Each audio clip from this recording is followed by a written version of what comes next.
Kifuru mabina. Ngamba gwe kifuru mabina kifuru figa ekikaze ekikadde NRM kye yagobe kitayina mulimo.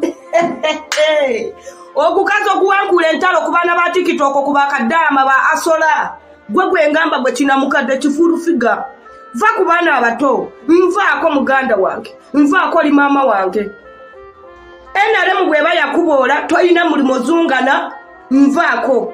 Byebine bikazi kikeera ne kifuna buno bulogo weekendusu ne kitula ku katebe ne kidda ne kinonyereza bani aba trending ku TikTok ne kitandika okwogera kwabo. Gwe kikazi gwe.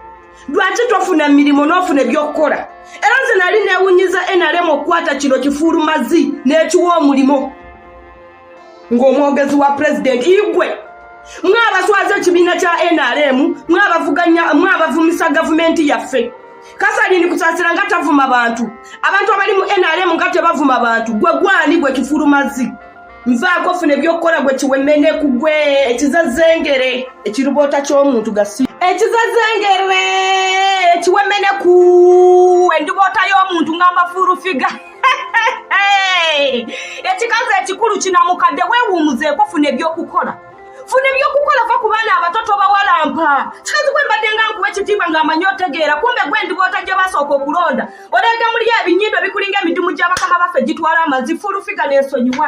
Jangu onone anti buli akwogerako nja kusiba jangu nsange wano onone. Ndi wano jangu ononeeyo. Anti gwalina obuyinza bwa Uganda yonna gasi ya bulolo. Fulu figa zungirya muli ebimwabyo funa wabitereeza. Tofuna akatebe kunkolera live siri guledi zo siri stand yo. Bwe kitegeera siri steekezo.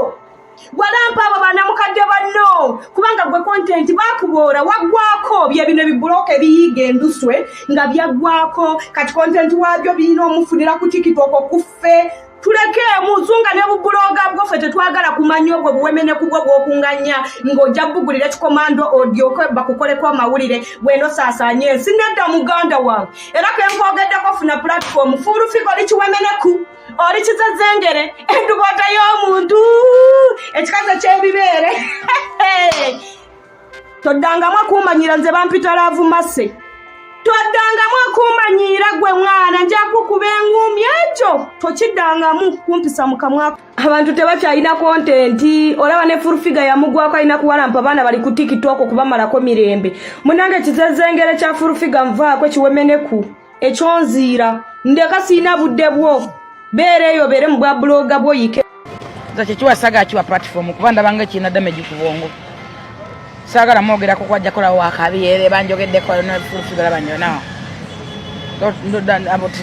sagala bawa time the government eyo app mbadde nkunyonyola app ya TikTok egenda kulekera abantu damages ku bulamu mama w'omuwala oyo bwe yalaba ebintu ebyo nga ddala gyali mulamu naye nga muganda akakwasa yamukuumira n'abaana tetukifaako wadde oba muganda basi muganda mama wo bw'alaba ebintu ebyo nga nawe bakumanyi banneiba babirabye baba balowooza ate mama bamugamba ki mama ono mugamba mama nadde mu stanti nadde noonya linnya mama osuubira ki ate we yali mu banoonya yali anyirira okusinga leero anti yali akyakiwa abawalabbo kati ageze naye bw'aba yagenda mu banoonya nga yenkanawo ng'ali mu banoonya ng'afaananawo ati mu banoonya nga yali anoonya manya nti alina ekibi ekisikira alina ekisiraani alina ekikwa alina ekizibu ky'amaanyi fesiko kalaba bambi oyo mu kugenda mu banoonya bw'abanga yagenda mu banoonya ng'afaanana ati alinayo ekibi ekisikire kyenkugamba bw'abanga yali afaana bwato naye nga talina nga baamuzira n'atuka okugenda mu banoonya bw'ati manya nti aliko ekikolimo eno app egenda kwekera damages z'abantu ku bulamu egenda kulekera abantu ebizibu egenda kuleka abantu abamu nga bagongobadde obwongo nga balaba etuze nga besse ng'oliko ekibi ekisikire ng'oliko ekikolimo nga ne boonokola otya ng'ekigambo kye wayogera anti nabagamba nti ekigambo kikola embeera ne mu lubereberye kyali nga kigambo bayibuli yagamba nga katonda yagamba nti wabeerewo kino katonda n'agamba nti olwawukane ku mazzi Ababukedde TV batwala mu kooti Ababukedde TV batwala mu kooti ogwo musango gw'amaanyi nnyo bwe musango gw'amaanyi temusobola kujjayo katambi kange nga nabakwasa ebyama byange mu bulungi ne munsuubiza temulijjayo byama byange mpaka nga nfudde mulabye nga nkyali mulamu ne mujjayo ebyama byange okunswaza kwana baki twategeregana bulungi era balooya bange batandise okukola ku kintu ky'okutwala mu kooti Bukedde TV.